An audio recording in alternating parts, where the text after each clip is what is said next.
It's a win-win situation for me anyway. You know what? You see, courts operate with evidence. I know. I have some. So it's not just about what you say. Because the minute you said now, you know, I eagerly asked you, you have something to put. I have something. And the minute you I have said something, no, but I'm like, I have not push it aside. Okay. Not got into this. So that was when she now changed her mind now. Then she now said that, okay, once in a while he brings stuff. Before she would tell me I don't do anything at all. That's what she tells people. But because I reminded her and she knows that that is truly an evidence, she changed her mind. So she from the hospital, I told her, what are the plans? She said that she cannot, that she needs care, that she's SS, this and that. I said, look, if you need care, come to the house. Whoever is going to take care of you will come and take care of these kids in the house with you. I have never had in my life where somebody will give birth and from the hospital will move straight to her parents' house. I said, I have never had that. And I said, if you move from this place to your parents' house, I will not come and see you. I don't know. It means you are married to your parents. And I left because I was upset about the money. The money is what I found out. That's why you reacted that way. Yes. So I left. I went home thinking she would come. Later on, I found out she has left the hospital. She went to her father's house. I didn't see anything. That same day? No, not that same day. Which day? Not that same day. When did she leave the hospital? I think the following week or so. Following week. Did you check her in between the week? No, I did not. I did not check her. I did not check her because I was waiting for her mother was always there 24/7. So I was waiting for her to come back home. Now, her mother was always there. And I don't get along well with the mom. But for the sake of the kids, I was willing to make an exception. So I told her, come, bring the children home. I was confident. I have never raised any hand at you. So this one that says I beat her, it's her against her own word. So I went. And later on, I found out, no, it wasn't following week. It was the third day she went home. It was the third day she went home. The same nurse that told me that they paid 40,000 naira because he said if it's one person, delivery for one person is 20,000. But since they were two, it's supposed to be 25,000 per person now. Normal delivery is 20,000. Cesarean is 25,000 per person. But because they were two, they collected 40,000 for the cesarean for the two. Okay. Not inclusive of the days they will spend there after the operation. Okay. That was when I found out she had left. I didn't see anything. 3 months later, 3 months and some days later, her father called me. I remember very, very well. I'm sure he will not deny that one. He called me himself. And he said, you surprised me. Oh. I said, I'm sorry, sir. What happened? What did I do? He said, all this months. He said, 1 month, 2 months, 3 months. Your children are here. And you did not even bother to come and check your children. Allow him to speak because he's an elderly man. I don't want to be disrespectful. I said, Dad, have you finished?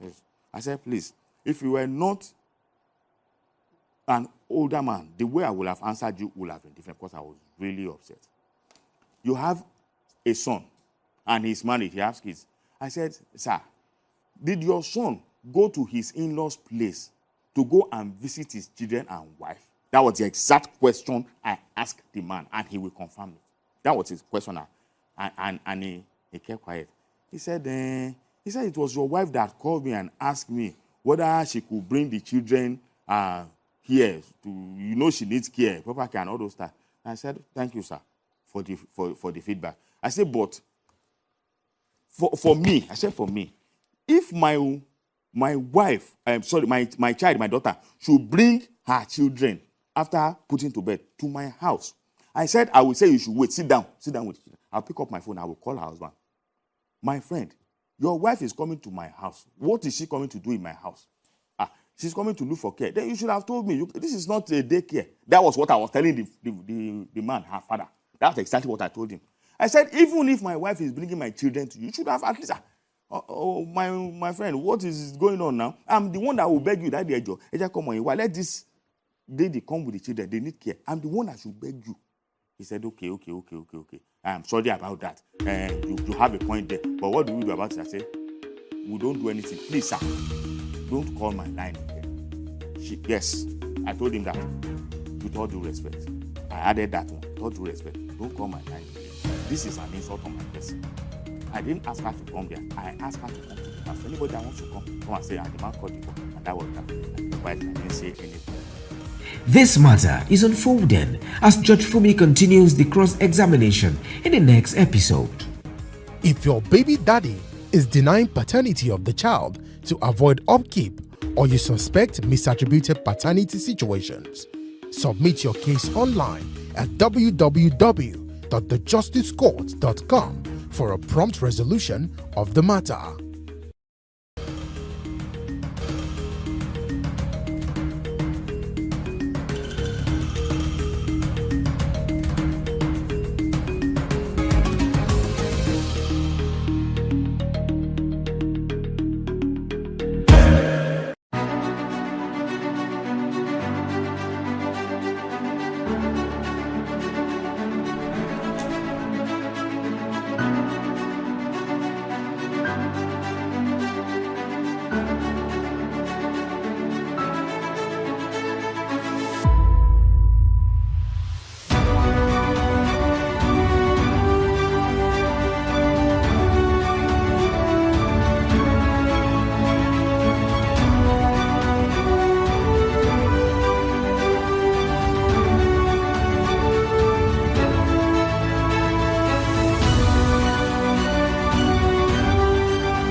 Federal Capital Territory High Court in Abuja has fixed January 8th to deliver judgment in the 1 billion naira fundamental rights suit filed by former Central Bank of Nigeria Governor Godwin Emefiele against the federal government.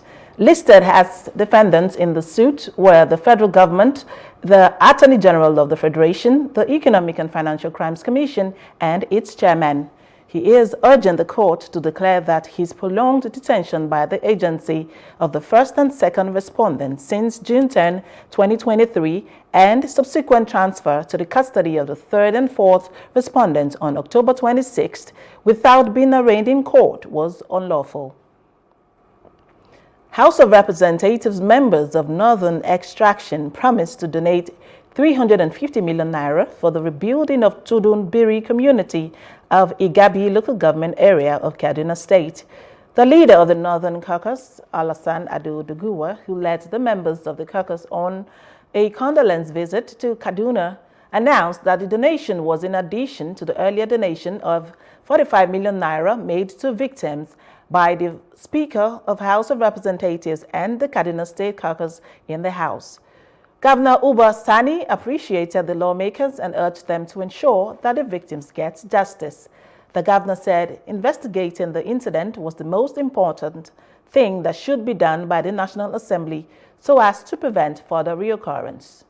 Our collective contribution as a Northern Regional Caucus is amounting to 45 million naira.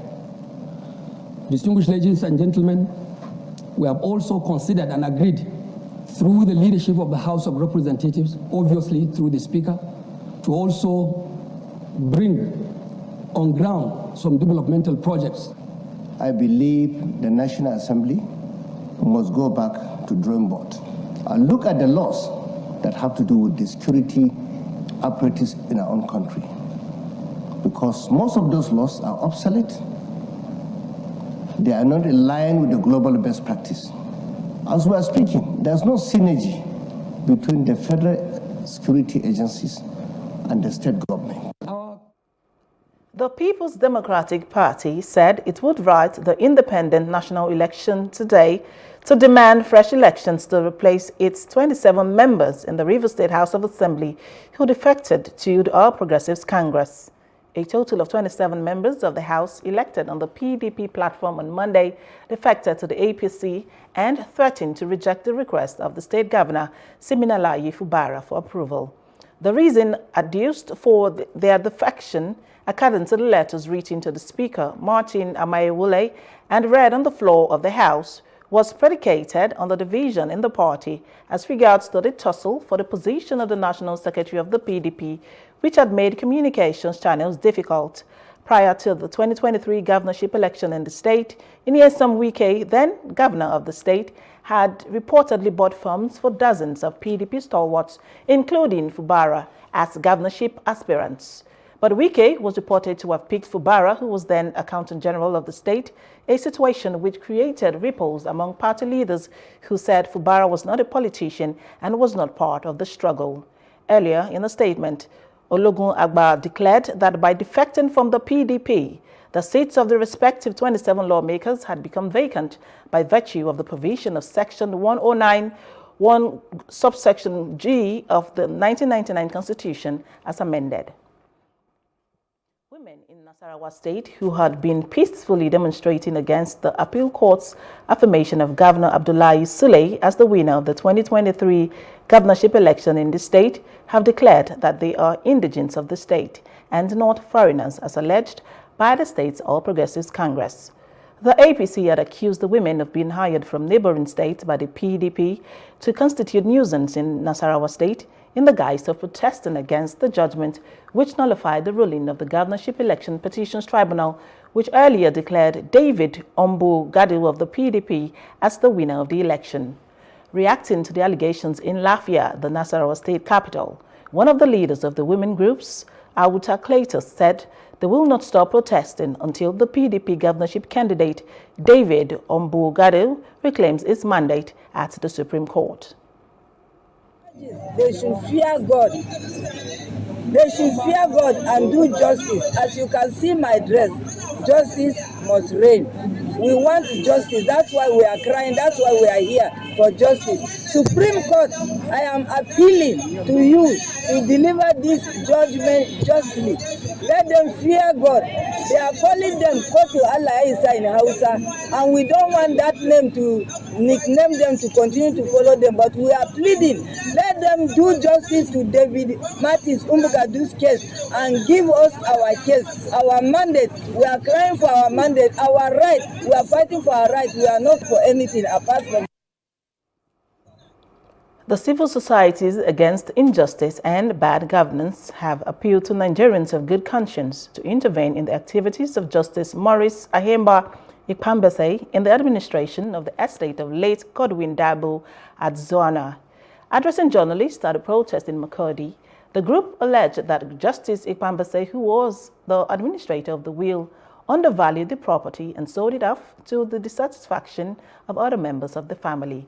The group also demanded for the immediate reversal of the sale of the late Godwin Dabo's plaza located on Makurdi Alaide Road, allegedly sold to Oracle Nigeria Limited. Justice Morris Ikpambase was the one who administered the estate of Dr. Godwin Dabo Azuana, in which there were contentions from the family members.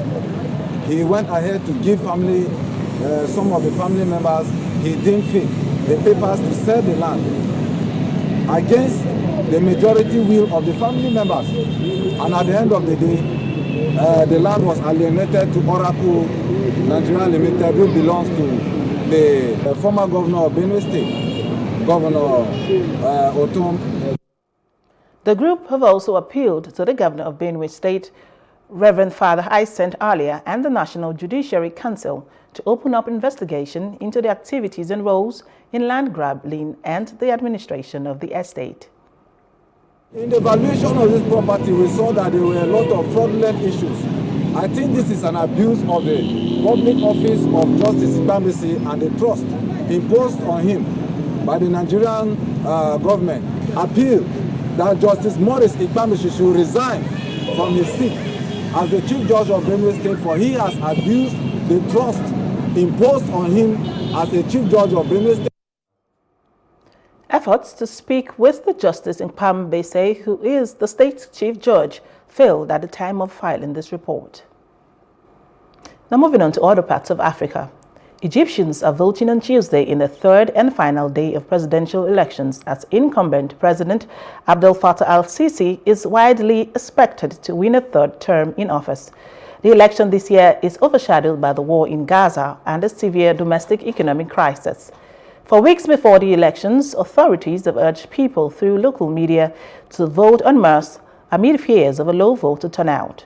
On Sunday, the Election Commission said that voter turnout was high and exceeded all expectations.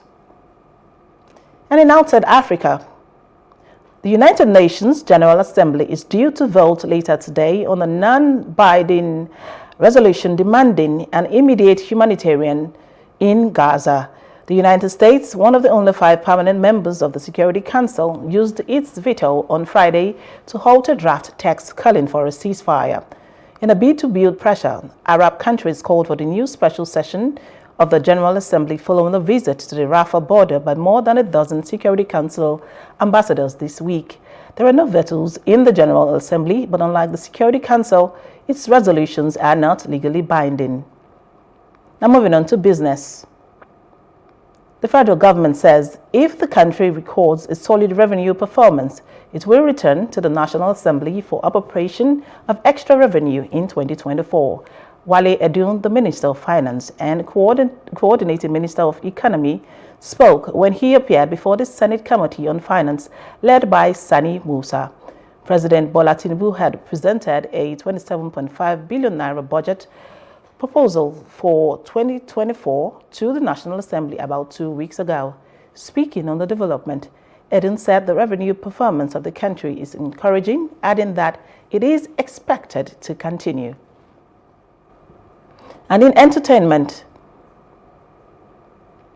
Afame Funa, the Kayode Kasum directed movie with stars like Kanayo, Segun Arinze and the likes, is the highest grossing movie in Nigeria so far this month.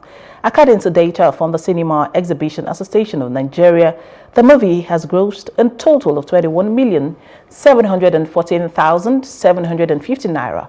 It means that more people opted to watch Afame Funa in Nigeria so far this month than they did to watch Renaissance, a film by Beyonce, The Hunger Games, The Ballad of Songbirds and Snakes, and The Marvels.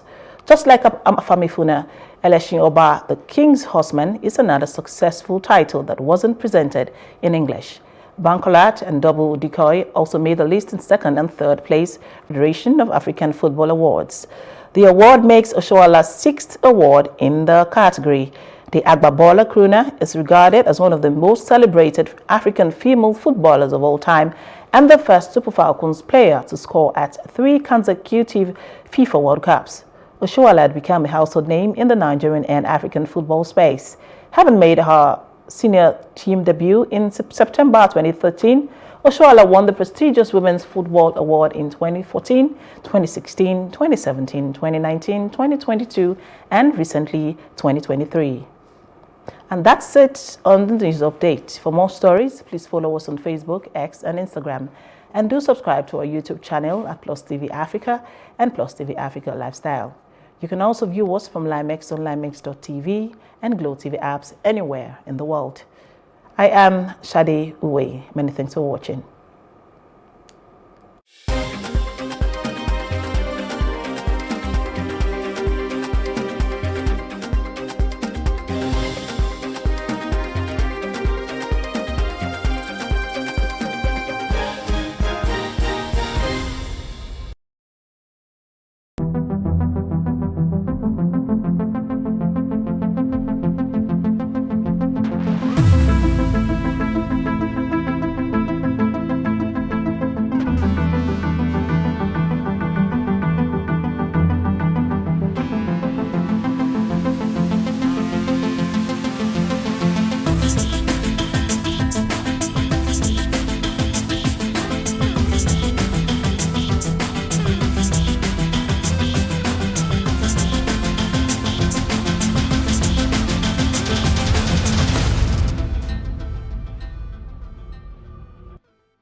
Is it for upcoming artists to blow in Nigeria?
Everything changed the day I decided to transform the quality of my life after going through some critical incident. One of such was at a point in my career when I was compelled to take a decision that was a complete detour to where I had envisioned my career. During that spell, I lived with a bruised self-confidence while stuck in a career path I was not completely aligned with. These, alongside other painful incidents, were dark periods of my life. They took me by surprise and disrupted the trajectory of my envisaged career and personal life. Instead of making me live as a victim, it made me want to transform my thoughts, emotions, decisions, actions, results, and the quality of my life. During those dark periods, self-inflicted anxiety about the future increased, while my self-esteem decreased. However, my passion was ignited when I reconnected with my Creator, seeking deeper meaning to life and reason for existence. Getting clarity about my purpose in life changed the narrative. It made it easier to find and be part of a worthy cause. Most importantly, I was committed to making my world a better place, one day at a time. God at the center of it all formed an anchor that kept me at peace to pursue life's successes. I got clarity on my identity and purpose in life, what values were important to me, how I wanted my emotional, physical, spiritual, relational, professional, financial, societal, and personal quality of life to feel. My name is Nkem Ofanavo, and I like to be known or called the Harmonizer. So what I do currently is, apart from being an author, is that I'm also a HR consultant, and I'm also a life coach and therapist. So I work with organizations, I work with individuals to coach, to train, and most importantly, to help organizations build, empower their people so we can transform the world of work. Okay, when I wrote The Harmonized Life, I wrote it from a personal experience, right? Because I was at a point in my life when I was stuck, and then I struggled with the critical areas of my life. So what I did to be able to take charge of my life was practically what I wrote in this book, to help busy professionals, busy, overwhelmed, and burnt out professionals. Because when you are overwhelmed, when you are burnt out, there is little or nothing you can do to increase your performance at work.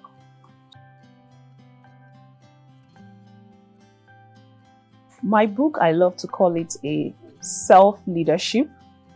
I love to call it a self-leadership or a personal leadership and organizational transformation book, because it's written for both the employees and organization. I would say yes. Funnily, Nigerians do. Because when I was writing the book, intentionally, I was writing it for just to be able to help people and build my thought leadership. I wasn't writing it like, okay, I was going to make a lot of money from it. I was trying to use it as a tool, a platform to push what I intend to do in the long run. But then I realized that the rave, I could tell you that the first 1,000 copies that I printed, it's gone. And it's not like people just buy. People buy and they come back to me. A lot of things, share their personal experience, what they are struggling with. Others read and said, Nkem, I need you to come and speak to my team or my organization or meet my HR. So people read, actually. People read. I won't be able to tell you the percentage, but I could tell you that people who are intentional do read, because I believe that if you're a reader, you're also a leader. Yes, I will say, because I would say that writing has opened several doors, unimaginable doors for me, right? So when I was resigning from my paid employment, there were so many opportunities I didn't consider, right? All I wanted to do was basically work with organizations, but writing this book has opened several doors, several partnerships that I never imagined. I didn't imagine I was going to be a podcast host, but now I have a podcast named after my book, The Harmonized Life Podcast. So several opportunities it has opened for me. There's an element of truth to it, but like I said earlier, people who are intentional still do find time to read. I will give myself as an example. Apart from the fact that I wrote a book, I still read. Like every month, I always have a particular book that I read because it helps me broaden my horizon, exposes me to things that I intend to build myself in terms of my capacity. So to some extent, yeah, Nigerians struggle to read, but there's still some percentage of people that are very intentional in terms of their personal development. Okay, so for that particular reason, because they hate their boss, right? And what I was trying to do there is, because this book is a personal leadership book, I want to be able to take you away from external validation to actually look inwards and find out why you are struggling to build a relationship with your line manager. So when you internalize a situation, it's easier for you to find the answers than when you leave it to external situation. Okay, my boss doesn't like me, or my colleague doesn't like me. But when you internalize it to say, okay, my efforts are not being recognized, then you start asking yourself questions. Am I really contributing? What am I doing? Right? So if you are able to look inward and see that truly you are delivering value, you are even going above and beyond, then you start asking yourself the question, so why is my effort not being recognized? Is it the culture of the organization? Do you understand? Or is it truly that my boss doesn't like me? But I will always like it to come from within, because you need to search yourself first and be sure that whatever problem has nothing to do with you. But if it has something to do with you, what can you do to change it? Well, I would say go after your dream, really. Because if you have a vision of becoming an author, don't start looking at all the things that you had to juggle with. Because when I had a dream about writing my book, mine was actually a dream. Like sleep, wake up, and while you were dreaming, I saw myself launching my book. And when I woke up, funnily enough, I was in a coaching experience then. So I told my coach then that this is what happened. She was like, so what's the book going to be about? I said, I don't know, but I was going to think about it. So I had a 9-to-5 then. I could have given all the excuses that I'm too busy, my work is so demanding, but I found what worked for me. So then I was in a sales role. So most of the time, of course, we go out on calls. In that moment that we are out, maybe going to see a customer while we are in the car, I wrote 90% of my book with my phone, the manuscript. So I was always busy. I was optimizing every little time that I could get. So I know women, we have a lot of things that we could juggle with, but don't look at those things. Try and see how you can maximize the 24 hours that we all have each day and work on your dream, work on your vision. That's the most important thing, I'll say. Star phone switch to on, light on. Pressing command for internal. Expectedly back, DW. Fuel tank pressure 16,1150. To your nav state with back and it's perfect.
ẹgbẹ́ ilé tí mo ṣe mẹkáníkì wà ń bẹ̀ bó ṣe máa ń tú bó ṣe máa ń ṣe mo ohun mi mo ṣe decide pé ok nǹkan tí man ń ṣe yìí màá try láti máa ṣe mo explain fọ́gá mi pé this is what I want to do pé ẹ jọ̀ọ́ ẹ máa fún mi láyè pé tó bá ti di ìrọ̀lẹ́ màá lọ sí school Federal College fún theory for theoretical aspect so màá lè máa ṣe practical níta ọ̀gá mi dẹ̀ allow mi so tí n bá ti kó níbi iṣẹ́ ní nǹkan bíi 4 so màá lọ sí school so àǹfààní yẹn mo rí pé ó really help mi gan pé àti bí mo ṣe máa approach customer nsìn ó máa yàtọ̀ sí bí mo ṣe wà lọ́dọ̀ ọ̀gá mi But báwọn ọ̀gá mi ṣe approach customer, bí mi ṣe máa approach one thing, there's a difference. And the way mi ṣe máa handle iṣẹ́, ìyàtọ̀ wà ń bẹ̀ náà. Fún àwọn tó máa sọ pé tí èèyàn bá ti kàwé pé kò lè dèèyàn, tí èèyàn bá ti kàwé yẹn kì í ṣe excuse pé èèyàn ò lè make ẹ̀. Ẹni tí ó kàwé yẹn ó kù sí ohun gangan fúnra ẹ̀ lọ́wọ́ láti make up mind ẹ̀. Tí èèyàn bá ti kàwé sí èèyàn pé kò lè jẹ́ èèyàn kò lè ṣe nǹkan. No, it's not like that. I see this work as my ladder of progress. I see it as something that if I am serious about it, I'm going to make it in life. I am very proud of this work because it's a work of an idea. It's an idea work. It's a work that you can boast of. Maybe when you fix a car and it's work fine, you are good to go. I see it as a very fantastic job. In the nearest future, I want to be a very great man and how to mingle with people. I like music. I want to be a musician, but at least I need something like handwork to help me, and at the same time I want to have my own mechanical company that I will be in charge, and that's all. My very advice for those that are not in school, go and sit down and think of the kind of vocational work that you can learn that you will gain from. So they have to sit down, think of what to do. If you can't learn handwork, go for something creative, that create something and sell out, do business and make money. Before you know, you make it in life, instead of roaming around with friends or wasting your time.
Lagos is ready for bigger business for the states to take over the world in the financial and economic space.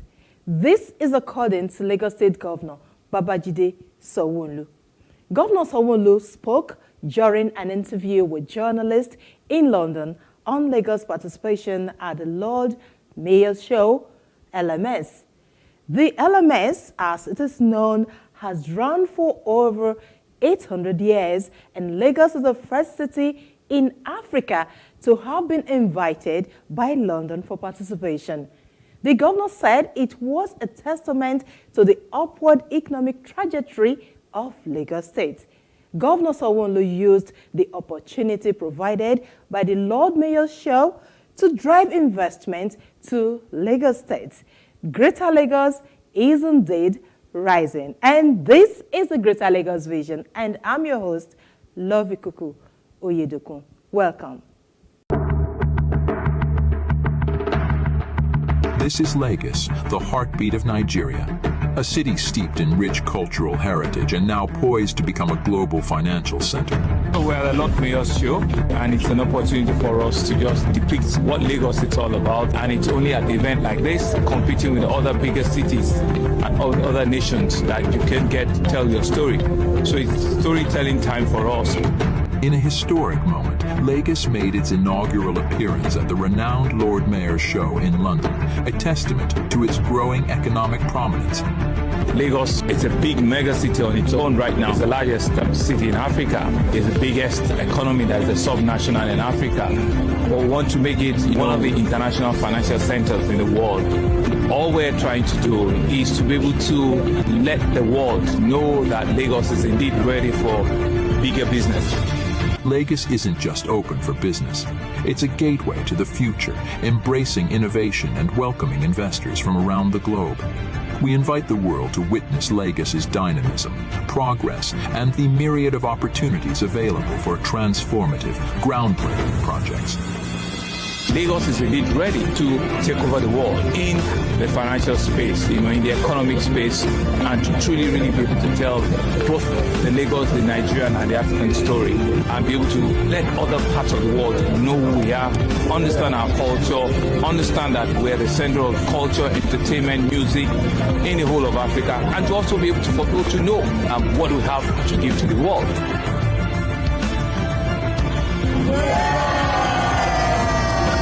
So the whole idea, right, is for us to be able to let the world, get them to know what is happening in Lagos, and how we can use the Lagos story, to sort of like tell the African story.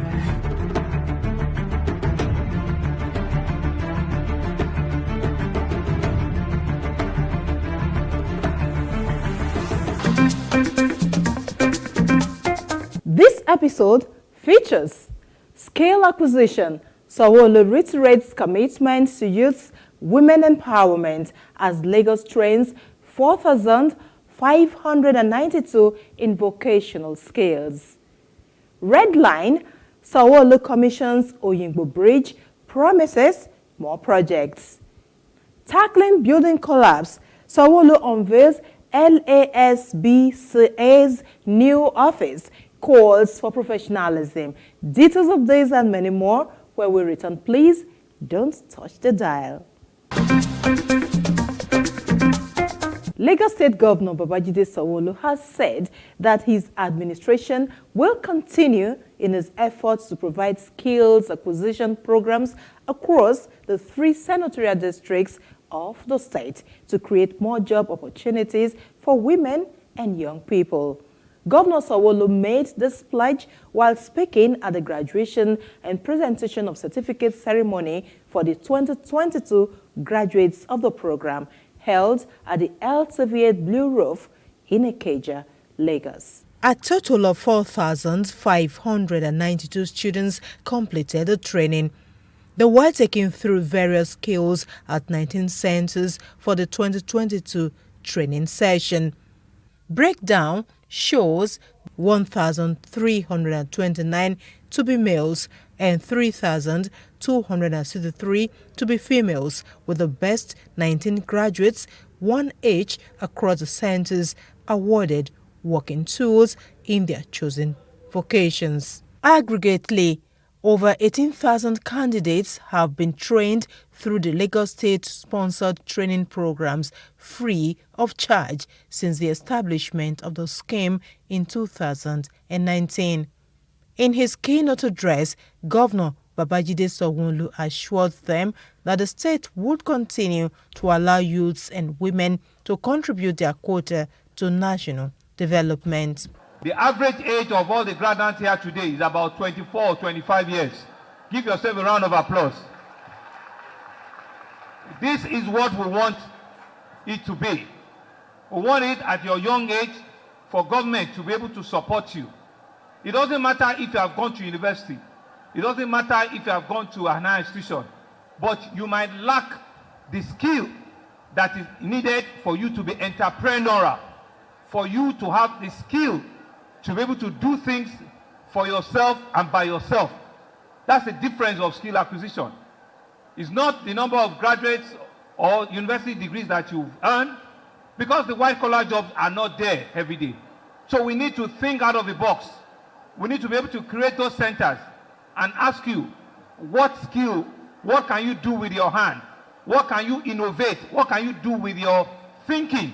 What can you do with your sense that is business driven? It's not just textbook, that is practical, that you can feel, that you can touch, and it can bring life and revenue and upliftment and sustainability to you, to your family, and to your loved ones. Governor Sanwo-Olu enjoined the graduates to be good ambassadors of the state and remain steadfast as they start another phase in the journey of life. That opportunity that was given to you, use it well, use it correctly, use it to empower yourself. Social media is good, it's empowerment, and we're training and teaching people even on how to upscale opportunities on social media. But it's not only social media. There are other skills that we've given to you. There are other training that we've given to you. And so, let it count. What do I say? Let it count. Earlier in her welcome address, the Commissioner for Women Affairs and Poverty Alleviation, Cecilia Bolaji Dada, said the state was showcasing a laudable strategy in the development of training as a potential tool for social and community upliftment. The Micro Enterprise Support Initiative is a mega empowerment strategy to deliberately support the vulnerable citizenry with professional tools as milling machines, professional air dryers, snail pens, industrial cookers, industrial pressers, and fryers for the students that were trained on our Avia form. We have trained women on gari processing, and we have given them industrial pressers and fryers to be able to make their own gari from the cassava that they were taught to plant. And for the graduates, a new chapter has indeed been opened. Being a graduate is not easy, quite all right, but I would like to soar higher. I want to go higher than higher ground. I want to do better.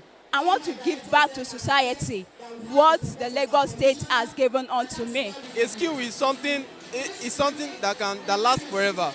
A skill is something that lasts forever, and no matter what, knowledge cannot be taken away from you. So it's a great privilege for me, and I'm so happy I choose this skill. Some of the vocational courses taken by the graduates include photography, textile making, catering and hotel management, hairdressing, fashion designing, welding, aluminium fabrication, leatherwork, furniture and woodwork, among others. This is Lagos, the heartbeat of Nigeria, a city steeped in rich cultural heritage and now poised to become a global financial center. We're a Lot Mayor's show, and it's an opportunity for us to just depict what Lagos is all about. And it's only at an event like this, competing with other bigger cities and other nations, that you can get to tell your story. So it's storytelling time for us. In a historic moment, Lagos made its inaugural appearance at the renowned Lord Mayor's show in London, a testament to its growing economic prominence. Lagos is a big mega city on its own right now. It's the largest city in Africa. It's the biggest economy that is a subnational in Africa. We want to make it one of the international financial centers in the world. All we're trying to do is to be able to let the world know that Lagos is indeed ready for bigger business. Lagos isn't just open for business. It's a gateway to the future, embracing innovation and welcoming investors from around the globe. We invite the world to witness Lagos's dynamism, progress, and the myriad of opportunities available for transformative, groundbreaking projects. Lagos is indeed ready to take over the world in the financial space, in the economic space, and to truly really be able to tell both the Lagos, the Nigerian and the African story, and be able to let other parts of the world know who we are, understand our culture, understand that we're the center of culture, entertainment, music in the whole of Africa, and to also be able for people to know what we have to give to the world.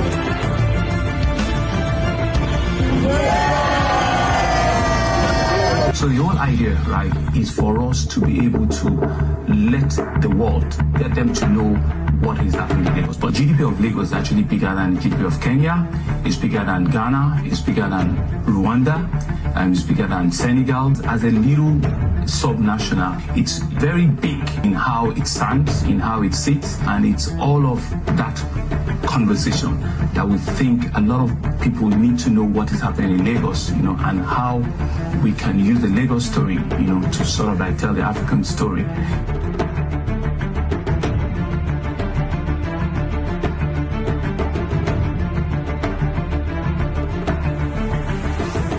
One of the 4 bridges being concurrently constructed by the Lagos State government along the Red Line Rail Corridor is now open to traffic, creating a new commuting and connectivity experience in Lagos mainland.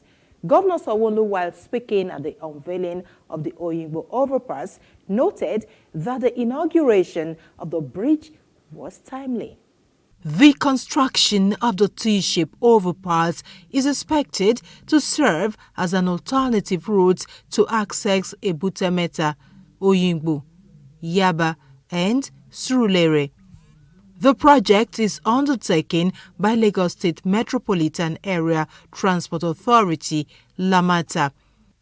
It is strongly believed it will bring relief to motorists and commuters plying Yaba axis of the state by reducing congestion and delays associated with railway-level movement in the vicinity.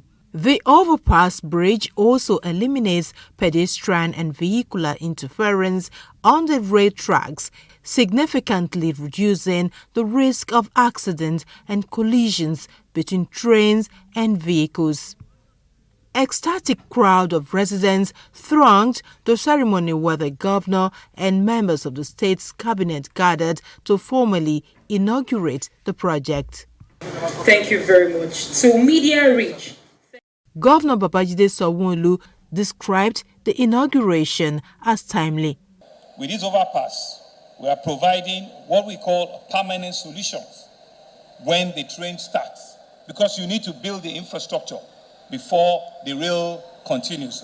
And so we're putting the round holes in round peg, and we're ensuring that the Lagos State Transport Master Plan, as we have done, we're on track and we're within time to ensure that everything is done. Sanwo-Olu said the Oyingbo overpass would serve as an alternative route for commuters traveling between the island and the mainland during the period of the rehabilitation, hence providing succor for commuters.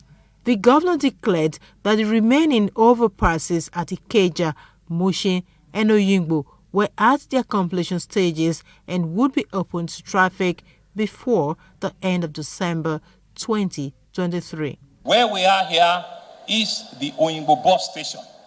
You know too well what happened a couple of years ago. Very unfortunate incident during the EndSARS, where this facility was raised up. But we're happy that, like the Yoruba saying, Iliobato Jo Ewa Loma Busi.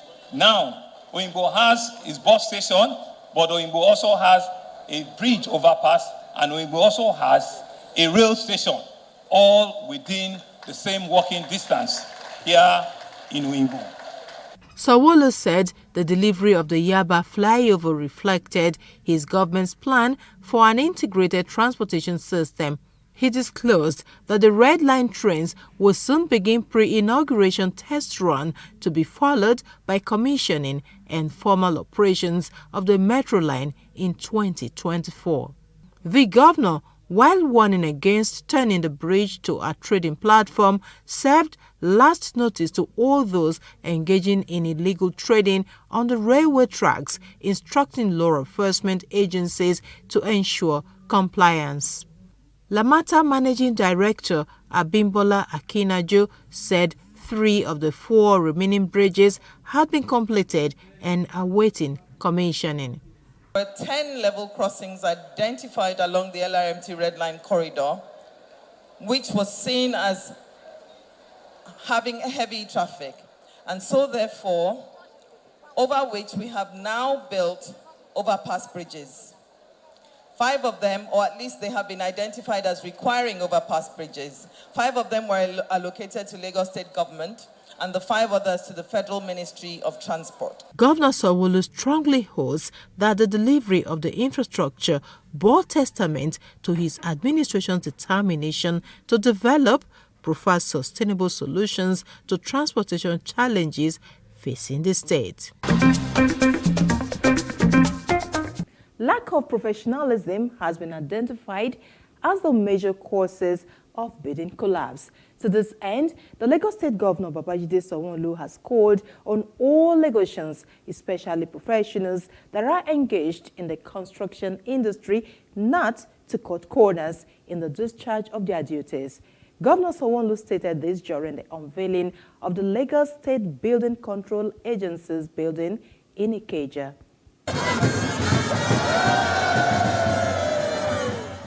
It is the official commissioning of the newly built Lagos State Building Control Agency's office in Ikeja. The new office is part of measures to address the recurring issue of building collapses within the state. In his speech at the unveiling, Governor Babajide Sanwo-Olu asserted that with the inauguration of the agency's building, it is repositioned to effectively discharge its responsibilities in line with the agenda of the government. He said the newly inaugurated office will serve as a nerve center for the vital functions, equipped with modern technology and skilled workforces to enhance efficiency and effectiveness. You know, when you come for an epoch event like this, there's always joy and happiness around the clock. And why do I start? You've all heard that indeed in government, in 18 months, government can set their mind to do something and they can do it well. Government can set out to achieve an objective within 18 months, under 2 years, and they will achieve it. I want to thank the contractor, I want to thank the management of LAPSA, I want to thank everybody for making this editing a reality. When I saw the picture about 3 weeks ago myself, I was truly impressed, and I was proud with what all of you professionally have been able to do. And so for us in Lagos, we pride ourselves to continue to raise the bar of governance. We pride ourselves to continue to ensure that the greatest good will be for the greatest number, and that at all times, people will come first in everything that we do. People will be the signature of all of our commitment and of all of the things that we do. And to make life better for our citizens is why we're here. It's why we and wake up every day. And that commitment, I want to assure you, you will not find us short on it.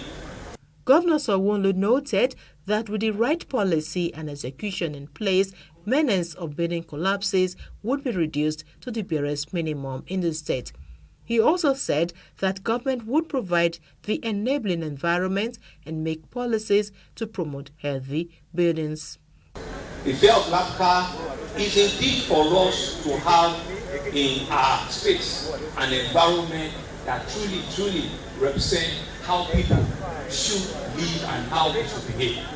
Unfortunately, in the last couple of years, we have seen incidents of building collapse in one form or the other. And we've been called out, we've been challenged, we've been pushed to the wall. And I said that never again would we allow the agency that is responsible to control all of this development, be put in a place where they cannot discharge their responsibility fully.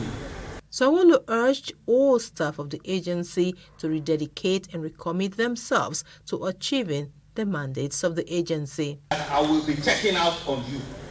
What that means is that I'll be looking out for you in the way in which you conduct yourself, in the way in which you ensure that professionalism, where you need to extend courtesy, you don't fail to extend those courtesy.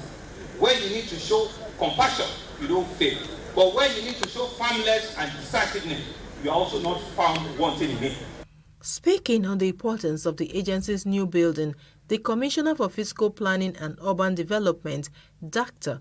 Oluyinka Olumide, said the inauguration of the building would further assist with the commencement of the ongoing certified accreditation program. The Lagos State Building Control Agency, LAPSCA, Is the agency saddled with the responsibility of ensuring that basic minimum standards and quality control in building construction are observed to achieve structurally safe, secure, and sustainable buildings in the state? Lack of professionalism has been identified as the major causes of building collapse. To this end, the Lagos State Governor Babajide Sanwo-Olu has called on all Lagosians, especially professionals that are engaged in the construction industry, not to cut corners in the discharge of their duties. Governor Sanwo-Olu stated this during the unveiling of the Lagos State Building Control Agency's building in Ikeja. This is Lagos, the heartbeat of Nigeria, a city steeped in rich cultural heritage and now poised to become a global financial center. We're a Lord Mayor's show, and it's an opportunity for us to just depict what Lagos is all about. And it's only at an event like this, competing with other bigger cities and other nations, that you can get to tell your story. So it's storytelling time for us. In a historic moment, Lagos made its inaugural appearance at the renowned Lord Mayor's Show in London, a testament to its growing economic prominence. Lagos is a big mega city on its own right now. It's the largest city in Africa. It's the biggest economy that is a sub-national in Africa. But we want to make it one of the international financial centers in the world. All we're trying to do is to be able to let the world know that Lagos is indeed ready for bigger business. Lagos isn't just open for business. It's a gateway to the future, embracing innovation and welcoming investors from around the globe. We invite the world to witness Lagos's dynamism, progress, and the myriad of opportunities available for transformative, groundbreaking projects. Lagos is indeed ready to take over the world in the financial space, in the economic space, and to truly really be able to tell both the Lagos, the Nigerian, and the African story, and be able to let other parts of the world know who we are, understand our culture, understand that we're the center of culture, entertainment, music in the whole of Africa, and to also be able to, for people to know what we have to give to the world.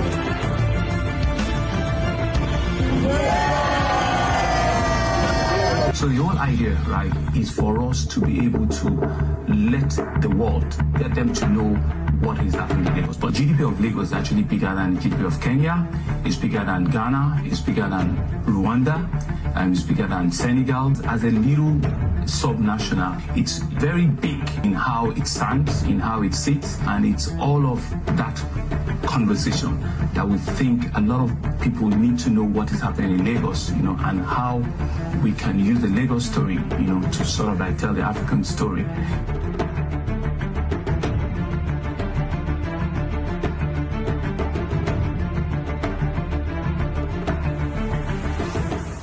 That's all we have for you on this episode of the Greater Lagos Vision on Plus TV Africa. Our Greater Lagos is indeed rising. I'm Lovikuku Oyedokun. Bye for now.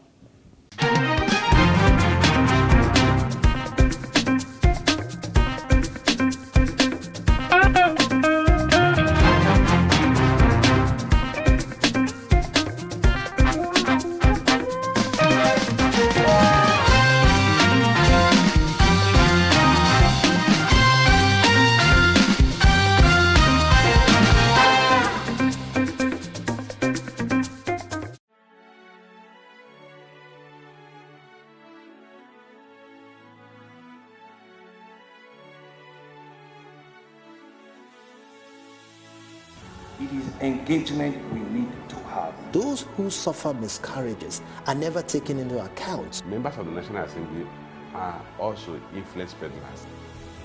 You are sitting on Nigerians' money. From the barbing, I pay my rent. From the barbing, I send my children to school. A consultative engagement. No any tangible notification before they ban us. It's one thing for people to be at your back and the heat of the moment, and another thing for them to still be with you when push comes to shove.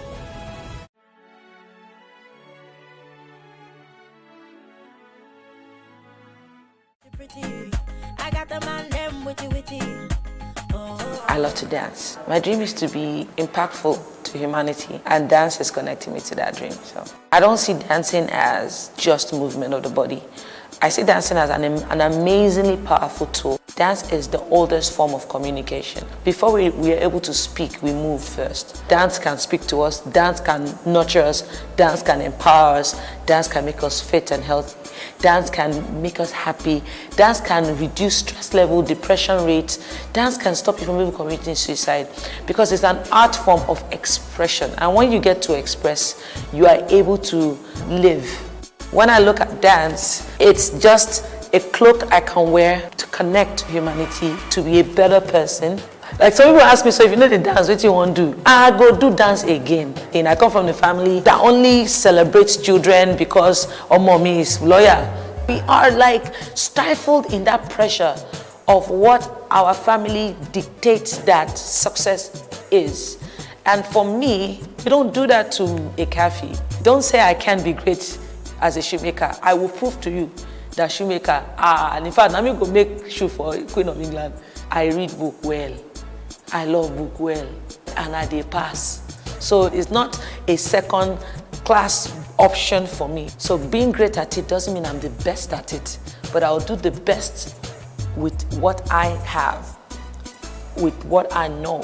So there has been a lot of trial and error, but there was more of trials that worked than errors that didn't. And most of my errors were things that I used to kind of like educate myself on what not to do next. I dance and people are happy because I dance with you and you are happy. So if you don't understand that it's a product, it's different. If you don't understand that it can be a service, it's different. It's up to me to make you understand that this thing you need it to. Money should never be your motivation because it hinders aspiration. It does. I see money as something that I can control. I want you, I get you. Who you are can make you make you be anybody that you want to be. Every individual determines their own ceiling. Now, I hate it when some people use me as their ceiling. I want to be better than Kafi. That's why you are not getting to where Kafi is. If I can dance better than her, I am better than her. Our African system doesn't like to learn from one another. We feel learning from each other belittles us. If I go somewhere now to go and learn from a younger dancer, the way he will carry it for head, the way he will talk about me in a very dishonorable manner, is what to make somebody that knows so much not want to go and learn from a younger person. I always want to impact. I don't like to see the bad in people. I always want to see the good in you. And the good in you, for me, translates at what God put in you. That is not you.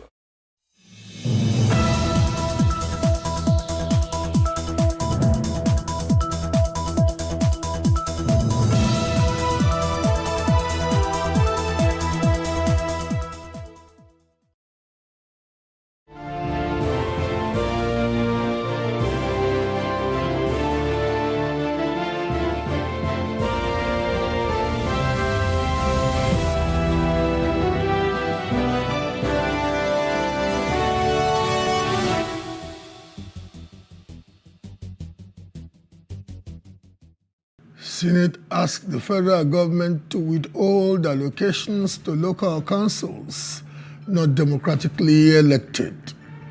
And in Ondo State, the Speaker of the Ondo House of Assembly, Olamide Oladiji, has revealed President Tinubu asked Ayedatiwa to tender undated resignation letter. I am Gola Oba, and this is Plus Politics.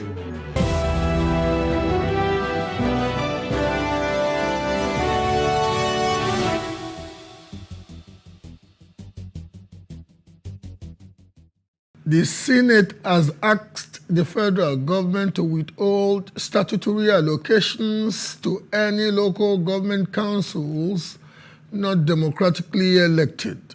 The upper chamber unanimously resolved that this move would deter the dictatorial tendencies of any state governor.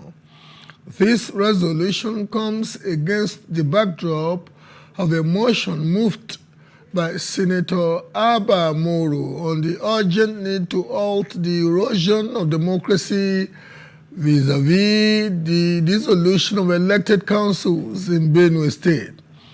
The lawmakers argued that the placement of caretaker committees to replace elected councils is an aberration, undemocratic, and a breach of the Constitution of the Federal Republic of Nigeria, as amended. Joining us live is Nasarawa Chairman of Association of Local Government of Nigeria, Algon Alhaji Aminu Muazu.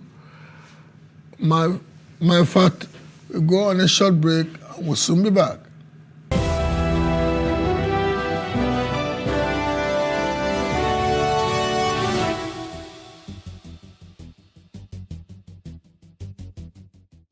Welcome back. We had technical issues connecting with our first guest. We moved to the second topic for the day, and we are very grateful to our guest who is literally on as we speak.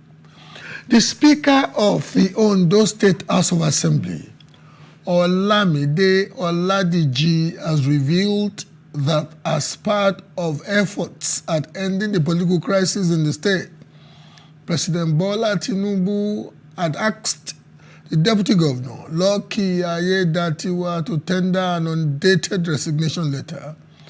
And despite moves by President Tinubu and the leadership of All Progressives Congress APC to resolve the political crisis currently rocking governance in that state, the issues seem to be piling up by the day as the State Assembly has demanded the resignation letter of Ayedatiwa as proposed by the President. Joining us live is Kennedy Peretai, PDP Publicity Secretary, Ondo State. Honorable Peretai, good to have you guesting on Plus Politics. Thank you so much. Good evening. The name is pronounced Perete. Thank you very much. I was just about saying, I hope I've not murdered the name. I really wouldn't like to be accused of murder, okay. You know. Thank you very much. Okay. Thank you. What is happening in your state? Just when we thought we had made some steps in the direction of progress, the crisis seems to be recalibrating and moving in the direction of discombobulation. What is happening? Well, you will recall that immediately they returned from Abuja, I issued a statement to say that what President Tinubu has done amounts to window dressing, that the issues have not been addressed, and that as long as the governor of Ondo State, Rotimi Akeredolu, remains in hiding, as it were, it means there is not going to be respite, and the siege was still on. But 2 days after, we saw the first fireworks. You know, the State Assembly was said to have been, they are said to have received a list of nominees for to be council chairman and vice chairman. And we were told reliably that the deputy governor was not in know of it. But before we knew it, we went to court. The court did not give us a date, but we actually issued a statement saying that what they did was an illegality, because as far as the Constitution of Nigeria is concerned, local governments are supposed to be administered by democratically elected officials. That is Section 7 of the Nigerian Constitution 1999 as amended. But they have not done that. Yesterday, the High Court in Ondo State gave us an order restraining them from swearing the illegal chairman. But we're told that by around 8 p.m., they hurriedly are going to the Cocoa Conference Hall and swore them in. So we have not seen the last of this crisis. It has just started as far as I'm concerned. As the official opposition party, we know this is the presidential system of government and we don't quite have something akin to official opposition party as you have in the parliamentary system of government. But the PDP would ordinarily be referred to as the leading opposition party in the state. What are the options that the PDP has at this juncture beyond noise making? You must have some constitutional remedies. You have members in the State House of Assembly, don't you? Yeah, we are 4 members. You know, what we are having in those states is quite embarrassing. And statesmen, elder statesmen like Chief Ruben Fashionti have intervened. They have written to Mr. President. We have also provided options. What can be done? First, if Rotimi Akeredolu cannot resume, as is the case now, we have also proposed that he should honorably resign, because as it is now, Ondo State is drifting. Nobody is in charge of the affairs of Ondo State. There is no governor, there is no deputy governor.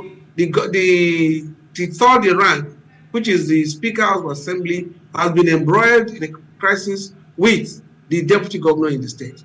So, but the House of Assembly is operating, not as on the basis of parties.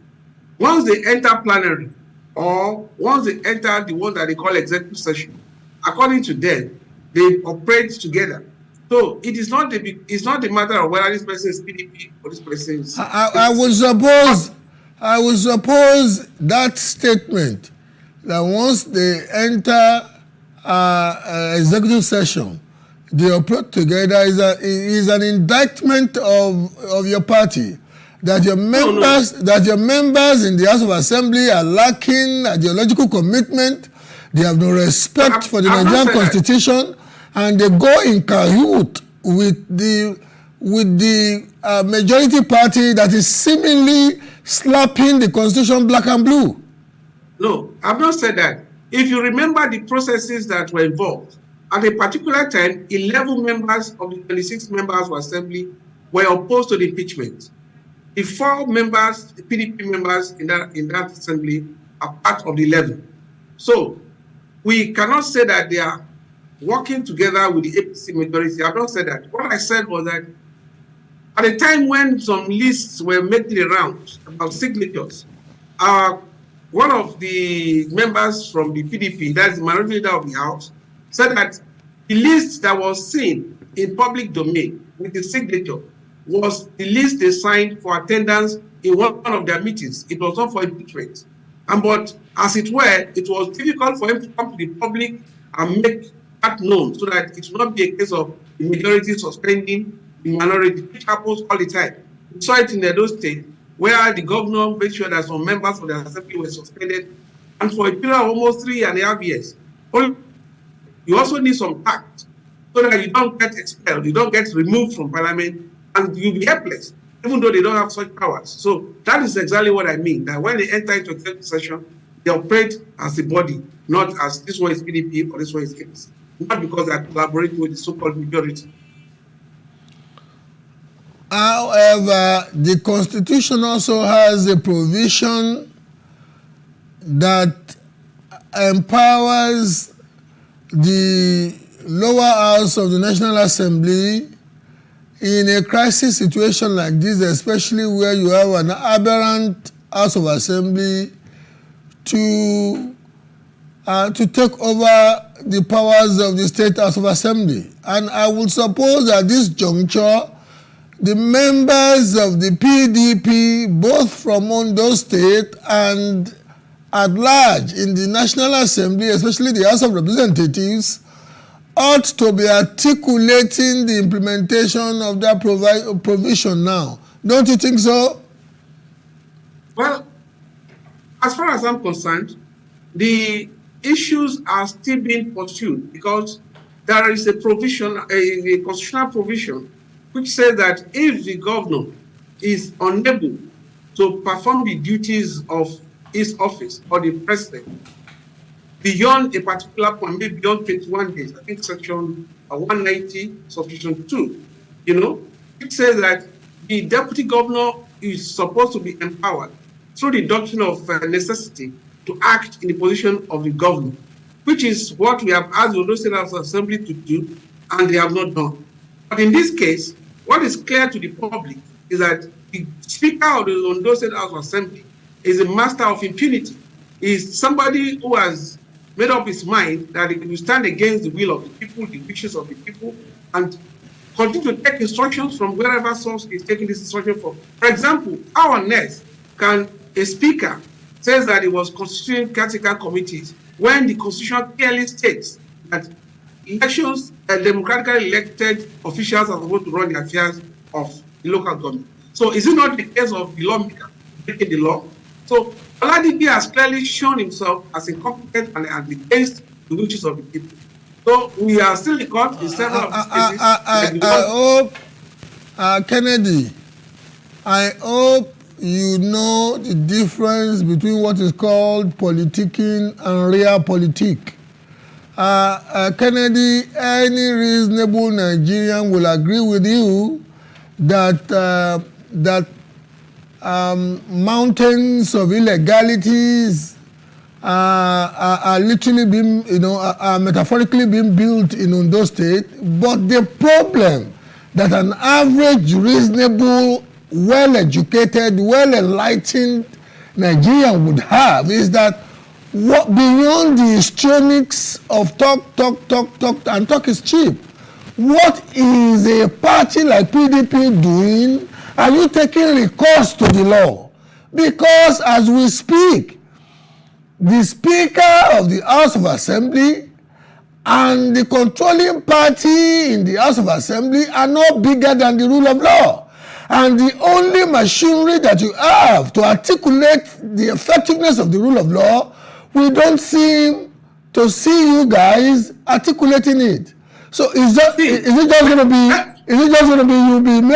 you'll be speaking grammar, and the illegality will be going on? Let me explain to you, please. Now, you said whether there is a difference between politics and realpolitik. I don't know about that. But what I can tell you is that when this matter started, apart from beyond issuing statements, beyond issuing press statements, we staged a protest in which I'm sure you are aware that armored personnel carrier was moved to our office to seal it up by the Commissioner of Police for days. And yesterday, we have a court injunction restraining the government of Ondo State, anybody for that matter, from swearing in local government administrators or local government chairmen. Last night, at about 8 o'clock, 9 p.m. in the night, they went and swore in these people against a court order that is before them that they were served with this injunction. So when you are talking about people that are flagrantly, stamping on the Constitution of Nigeria and stamping on the interests of the people, what else can we do? They are in court, even in this case of the assembly, and the swearing in of this illegal local government chairman. Then, as per enforcing the law to making Ondo State benefit from governance, because since the act of the chief of the state is breaking about, nobody is in charge of anything. So we are trying to go to court, but the courts don't. We are not the judges. It is what they give us. Even this matter that was decided yesterday, we filed on the 13th of November. We didn't get a date until yesterday. So it is what we can do is just within the law. The policemen came and said about we cannot even proceed on a legitimate protest. And our rights as Nigerians is enshrined, is constitutionally granted guarantee that we can demonstrate, we can move freely. But they stopped us. We went to court, but they said since they have released our office, we are free to go. So these are the things we are talking. State protest, go to court, approach the court. I hear that one now. I say, come and be acting government. Or go to Aketi, wherever he is, and bring him to Ondo State. As we speak, we don't even know where he is. The people that are managing him have not told us where Aketi is. And for more than 6 months, nobody has seen this man in public space. What are we talking about? Well, a couple of weeks ago, about 3 or 4 weeks ago, we saw pictures of Southwest APC governors in a camaraderie session with him, reportedly in his house in Ibadan. But that does not, what is happening in Ondo State is saddening. For a man who, for the better part of his adult life, had epitomized, and I'm choosing my words carefully, had epitomized the rule of law, the integrity of the law, to be the chief dramatis persona. Now that all these illegalities are built around, it's saddening. But you know what? Politics sometimes, the way you partisans play it, and none of you can be said to be innocent. I'm sitting here now feeling frustrated as a Nigerian, feeling abused, and yet, I can't blame you. You've tried the way of the courts. The speaker reportedly, allegedly, from what you said now, deliberately disrespected the order of the court yesterday. So you've told us, allegedly. I'm not affirming it. But what else can be done? This madness has to be tackled. What the Speaker of the House of Assembly and those working in cahoots with him are asking for is anarchy. Because in a state where laws are not obeyed, laws are put in place for the order of society, for the good of well-being of the state. So in a situation whereby somebody flagrantly abuses the law, is tramples on the law, and says, what can you do? It means we're asking for anarchy. If a man slaps you, maybe you go to court. Say, look, somebody has slapped you. I wouldn't want to encourage you, Kennedy, especially for somebody who holds a very lofty office of, very lofty office in a major political party, to speak as though you are encouraging violence. Well, I'm saying, even if the President Jeff Kennedy says so, those who make peaceful change impossible, make a violent change inevitable. That's what I'm saying. That it's an invitation to I'm basically counseling, especially yourself, that you must be very, very determined not to be seen to be encouraging violence. Number one, I have not said so. I'm only stating the obvious. I'm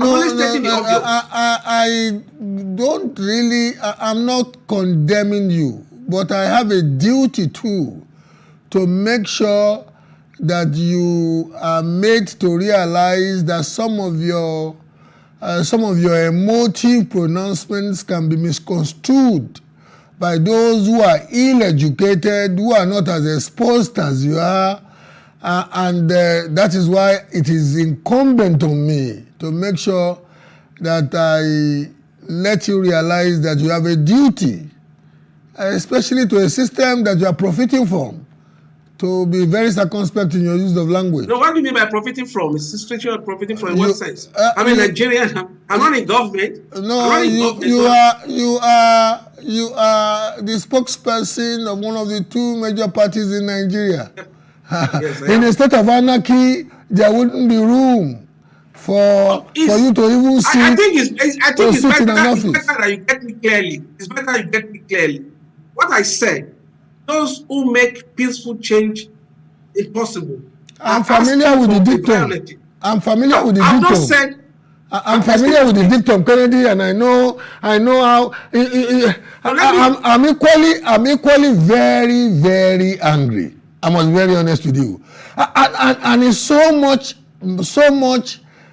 painful because on a previous occasion that Aketi stood for the integrity of the Constitution and our laws, he actually counseled somebody who was in the same situation that he is in now to resign. If Aketi resigns today, it will not be in penury. It will not be hungry. It will not lack anything that will still protect his life and give him the dignity of an upper class life in Nigeria. So why are people now determined to push him in the direction of stigmatizing his legacy? Because at this juncture, Aketi's legacy as a human being is practically being stigmatized. I think it's about time members of his family, close members of his family, and people, the anger zone, who think they are profiting from this, they are rubbishing his legacy. My opinion, it doesn't make it this thing, but this is saddening, very saddening. It's unfortunate.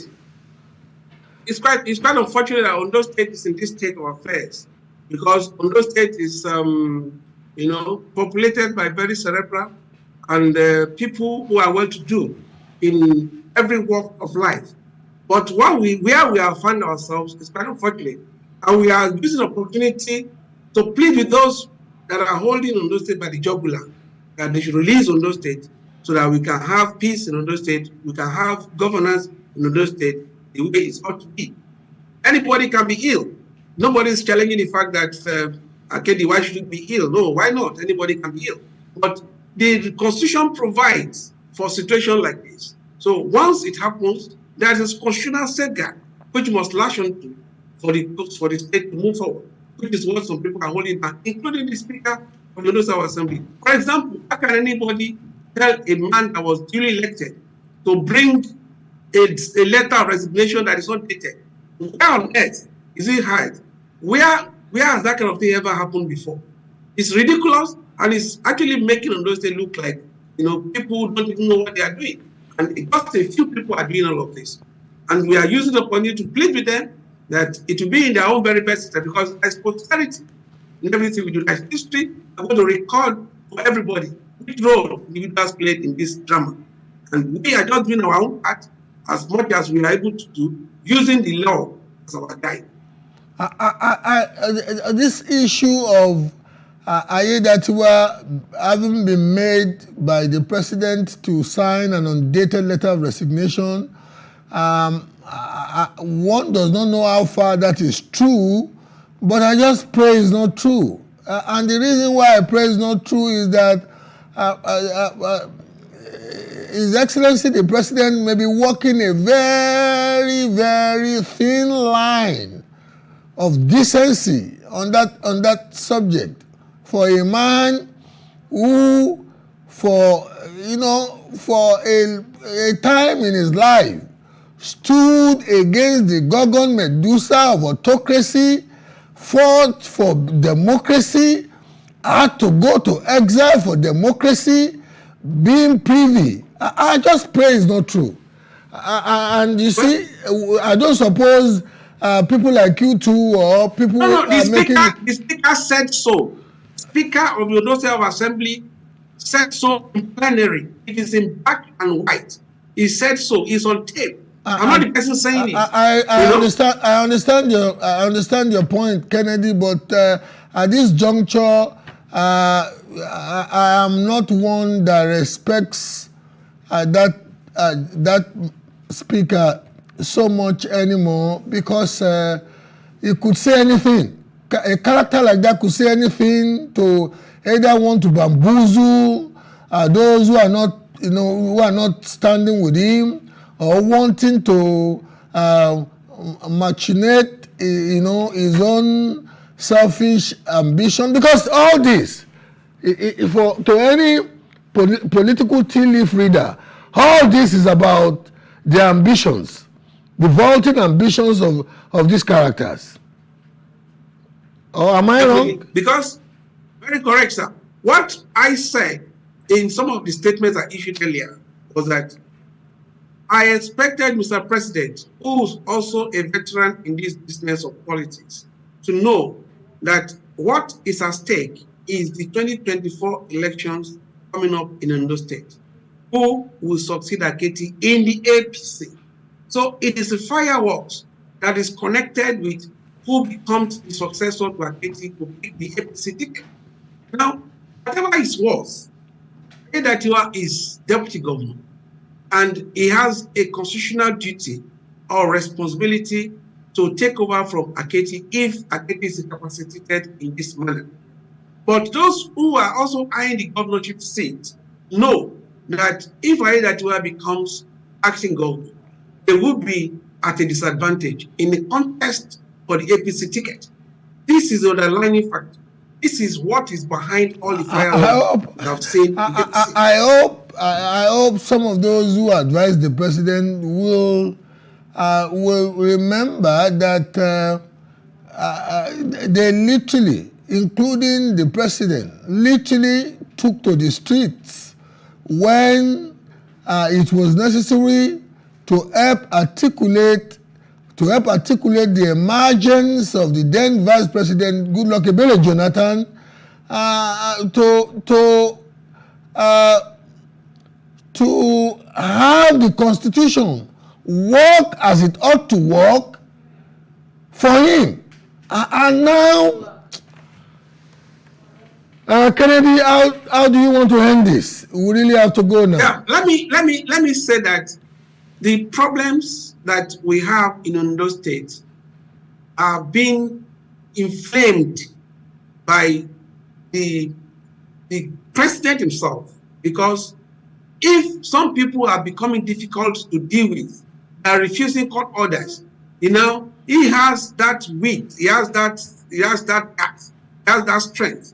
He's the leader of acting APC, he's the president of the country, so it should have been able to streamline this operation, especially because after the Yaradua Jonathan incident, the National Assembly inserted this section into the Constitution that if a situation like this happens, that the doctrine of necessity be invoked, as in Section 190, subsection 2. So there would have been no ambiguity as to what. Imagine a president calling a meeting of that nature, and Aketi is not able to attend. That in itself is a statement. It means that if it were not something serious that was holding him down. Okay, Kennedy, I feel you, as they say on the streets. I really pray that we always throw Christianese and Pentecostalese into it in Nigeria, but it's about time this unedifying situation in Ondo State ended. About time it ended. Thank you very much, Kennedy. Thank you. Thank you for gracing the show. Today's throwback. Jos, a city that defines Nok antiquity, modern mining, and cosmopolitanism. In the depths of a giant nation that Nigeria is, among the rolling hills and lush landscapes lies the city of Jos, a place whose history is as rich as the deposits of cassiterite, that is, the mineral from which tin, which at the dawn of the 1900s drew the exploitative attention of the British colonialists, who lured in laborers from all the major tribes of Nigeria, is derived. As the sun rises over the picturesque plateau, it illuminates a land that has been shaped by the footprints of ancient civilizations and the imprint of colonial rule, fostering a unique natural tapestry that weaves together the stories of the Nok people and the legacy of British influence. Long before the arrival of the colonialists, the land that would come to be known as Nigeria was home to the enigmatic Nok people, skilled artisans whose exquisite terracotta sculptures still captivate the imagination of modern-day archaeologists.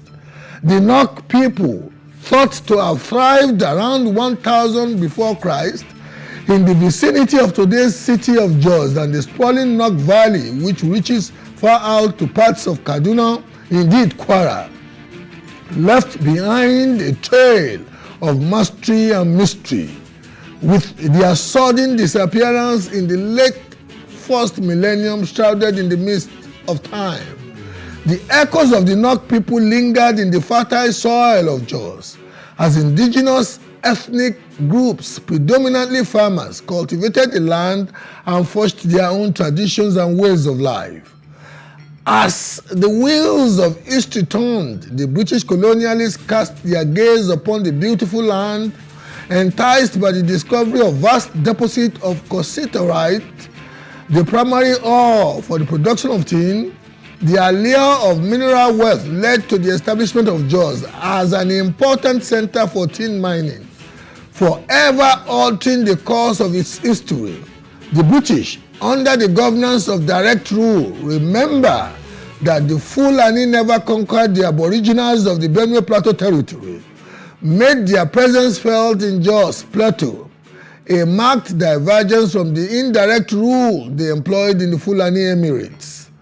As the colonialists set foot on the soil of Jos, a coalition of cultures unfolded, with the indigenous ethnic groups navigating the complexities of a changing world while preserving the essence of their heritage. The rhythms of everyday life intertwined with the cadence of colonial influence, shaping the trajectory of the metropolis which Jos became and its people. Amidst the backdrop of tin mines and trading hubs, Jos emerged as a testament to resilience, inclusivity, and adaptation, a melting pot of tradition and transformation. The spirit of the Nok people found new expression in the midst of modernity, their legacy interwoven with the narrative of progress and perseverance. Against the enrapturing backdrop of rolling hills, the city stood as a testament to the enduring spirit of its inhabitants, who wove the fabric of their lives with threads of history and hope. In the heart of Jos, the history of resistance of tribal domination and millennia of anthropological artisanal mastery converge, creating a tapestry that captures the essence of a city shaped by the forces of change and the echoes of the past. I am Bola Oba.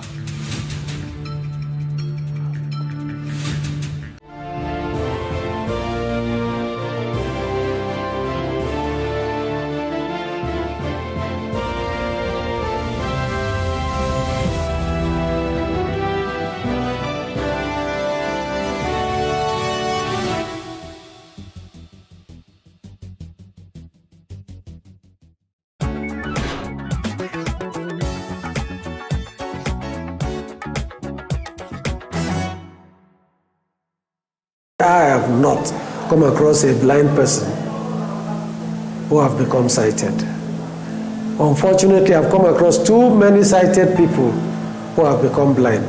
I stood for like maybe 2 or 3 minutes, was like, a blind individual writing like this. Even a typical human being cannot do most of what he is doing. They are pushed aside.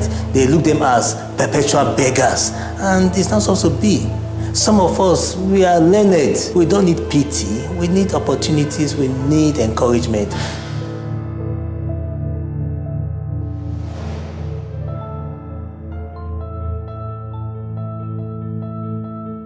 A February 2021 report by the World Health Organization says that globally, 2.2 billion people have a visual impairment. Of that number, 64 million people suffer from glaucoma, the leading cause of irreversible blindness in the world. It is projected that by the year 2030, 95.4 million people would suffer from the disease. Being a black person is a risk factor.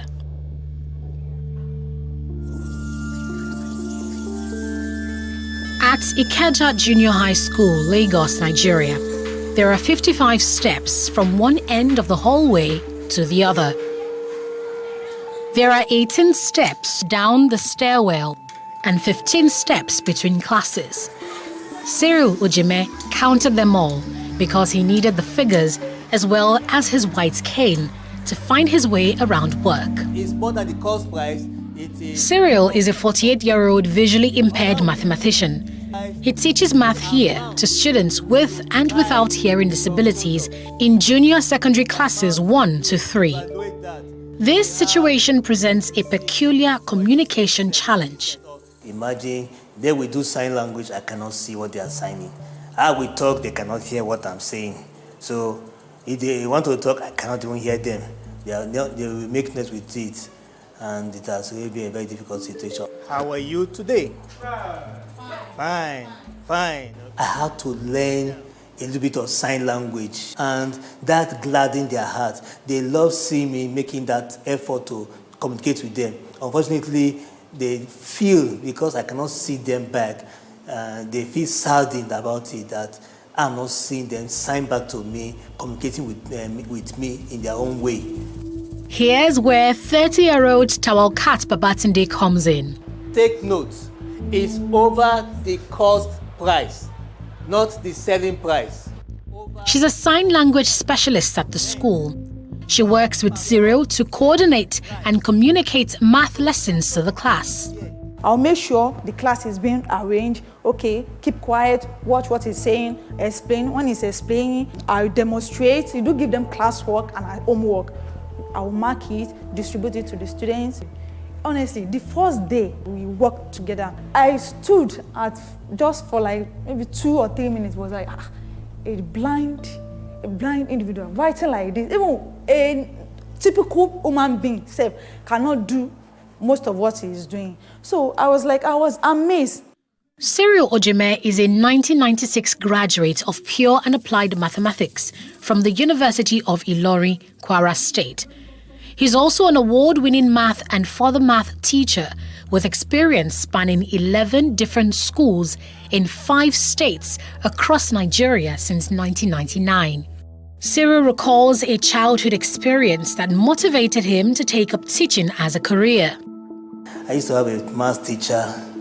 He would just put some problems on the board and I would just be smiling. We would not be able to solve it. So in my mind, I said, I want to be a teacher whereby I will make math to look simpler than what this man is doing. That resolve made in the early 80s still nudges him to demystify math for children today. However, in 2012, Cyril was diagnosed with glaucoma. This almost puts paid to his life ambition of teaching math. When I first of all found out 2012, it was like a shock to me.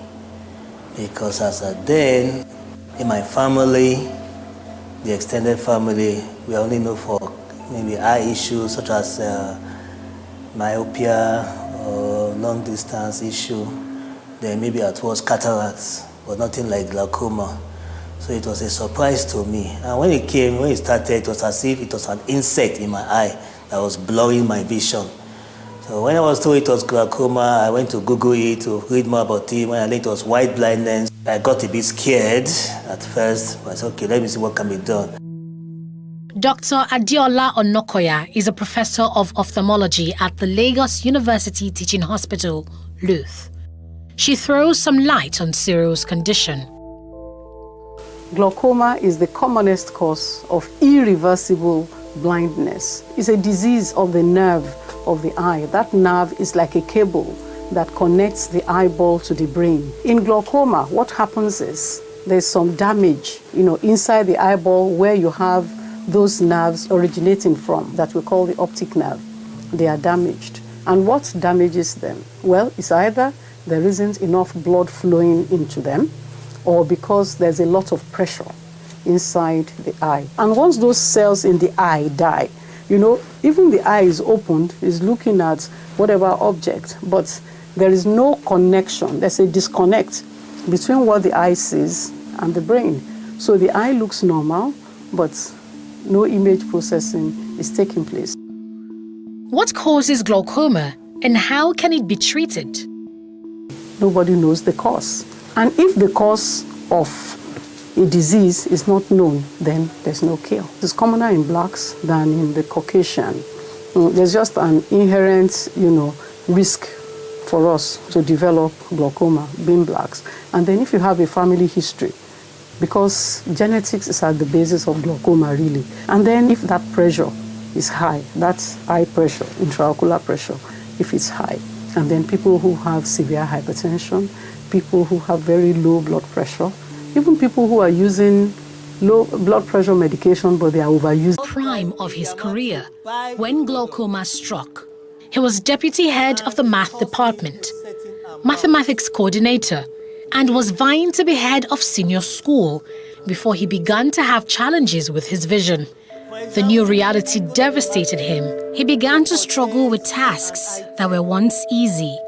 Then, to be moving around, it was difficult for me. There are times I would just miss my way when going to a class. I would not really know the right class that I'm going to until I therefore come back and count my steps again. Some of my colleagues will be assisting me in typing, to be marking that I'm going through a phase. And I thank God for my colleagues then who rallied around me to see that I was not failing. You know, being a private institution, you are not looking at whether you are going through a phase or whether you are going through a medical situation. There was for you to be effective, no matter what it takes. Be effective. Don't go down. Don't relent in your effort. So I was trying to meet up. He sought medical help in 2012. However, the doctor's strike paralyzed healthcare services for 6 months. In that time, his eyesight worsened. For 6 months, when they were on strike, I could not get medical attention, and that was when the eyes deteriorated. Thereafter, when they called back the strike, it was a bit late. The pressure in the eyes became very high and uncontrollable. Despite eye drops and medication, it just skyrocketed. If the doctors were on ground, I would have been able to get the proper medical attention on time. I would be able to at least know the right eye drops to take to preserve the vision. And I'll be able to at least, if it was not becoming better, at least the doctors would have been able to refer me to Lutz or even to another institution entirely for me to get proper attention. Indeed, the lack of a reliable healthcare system in Nigeria does jeopardize the health of citizens. Additionally, glaucoma does not show symptoms. Therefore, Cyril only began to have signs of visual impairment in the advanced stages of the disease. We usually advise that we should get our eyes tested regularly. Once you are above the age of 35, you should make it a point of duty to get your eyes examined once in 2 years. But if you have a family member who suffers from glaucoma, or you have a family member who is blind, you don't know why, you should